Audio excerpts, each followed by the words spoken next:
Sources for this video will be found in the description. Authoritarian governments have the habit of simply throwing people in jail instead of actually dealing with the base issues of their problems, as characterized by the differences of Portugal and the US on drug use. Portugal has decriminalized all drug use, instead bringing people to hospitals to get actual help instead of prison time. This has had numerous positive effects on the nation. Drug use and fatalities are at an all-time low, steadily declining since 2001. HIV rates among drug users have also drastically declined, with more sanitary conditions in rehab. Compare this to the United States, where a majority of federal prison inmates are drug users. Throwing people in jail doesn't get them off the drugs, it just gets them in deeper and deeper poverty, and they're still hooked on the drugs. Drugs are way too easy to get in the prison system, so rehab is needed, but only 1/5 of all addicted prisoners will get treatment. In 2013, 22.7 million Americans needed treatment for drug addiction, but only 2.5 million people received treatment. There simply isn't enough outreach, and many drug treatment centers are filled up, so people have no choice but to continue getting the drugs as their body forces them to seek it when they are dependent. Thus, drug use only increases when drugs are legalized. Authoritarian governments also tend to have widespread surveillance and more militarized police forces. There is a danger in the government being above its own laws. CCTV cameras can legally film you and store that film without your consent wherever you are, even in your own house. These measures do not, in fact, stop crime. People with ill intent will make sure that their face isn't seen, so instead, government agencies can watch your every move and track it. Even online, you are watched, as revealed by Edward Snowden. This can become very dangerous, as citizens can be falsely marked as a possible terrorist and be subject to search of your home without your consent. The Bureau of Land Management has carried out several no-knock raids, harassing innocent people.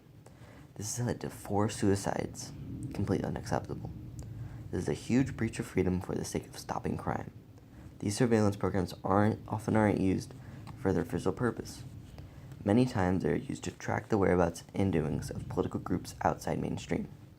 In 1971, a group of activists broke into an FBI office in Pennsylvania and revealed that there was widespread surveillance of the anti-Vietnam War groups and attempts to disrupt the work of these organizations and other activists.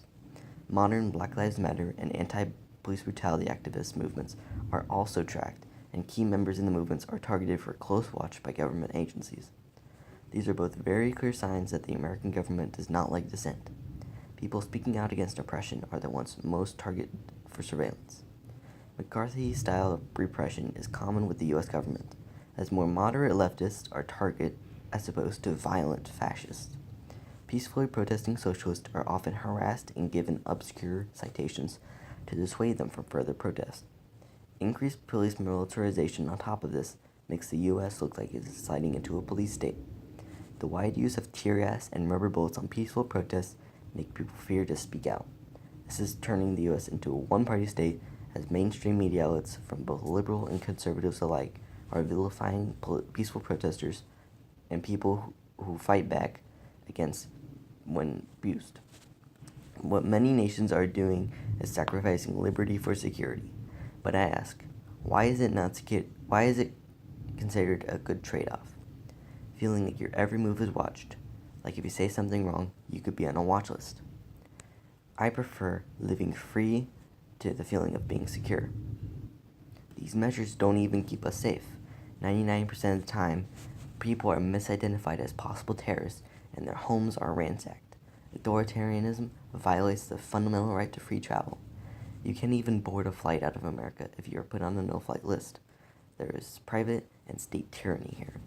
In airports, TSA agents can violate you all they want and look at naked pictures of you in the body scan machine. These measures have never stopped a terrorist. They always find ways around them. Meanwhile, we are stuck being violated for no reason. Then when we board the flight, a few companies have an oligopoly on flying American travelers. These companies can violate your personal freedoms all they like, as you are on their private property. In many places around the world, this is not the case. There is a basic scan for explosives and weapons in your bag, then you are free to fly on whatever airline you want. These nations have budget airlines that have real competition without the oligopoly on air travel. They can't hike up prices, or else it just isn't worth it. The only place where I support neoliberal practices is when the other option violates the basic rights of people.